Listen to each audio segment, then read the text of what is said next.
Bonjour, c'est Stéphane de Béziers-Guimau. Alors là, je fais une vérification d'un tableau électrique qui vient d'être refait complètement à neuf.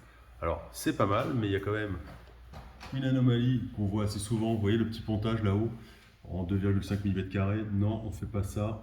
Un peigne, c'est considéré comme du 10 mm². Donc si on veut faire un pontage comme ça, c'est avec du gros fil. Mais quand c'est tout neuf, on met un peigne propre comme sur la rangée du bas. Vous voyez. Voilà.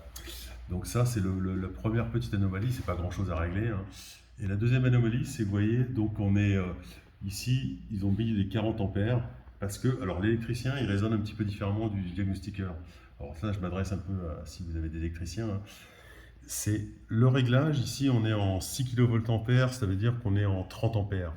L'électricien, il se dit, bah, le 40 ampères, c'est bon. Les deux 40 ampères, ça suffit. Un diagnostiqueur, ça ne résonne pas pareil. Ça dit le disjoncteur de branchement peut aller jusqu'à 45. On pourrait souscrire une puissance de 45 ampères, auquel cas les 40 ampères sont sous-dimensionnés. On devrait être en 63 ampères. Donc voilà, dans une rénovation comme ça, ils auraient dû mettre du 63 ampères. Il n'y a pas de danger en fait, hein, tant que la puissance souscrite reste 30 ampères. Mais bon, voilà, c'est un peu une anomalie de norme en fait. Voilà. Donc pour les électriciens, voilà pourquoi on vous ennuie souvent avec cette anomalie-là. On vous fait les remplacer, même si c'est pas toujours. Voilà, c'était pour vous expliquer la raison. Voilà.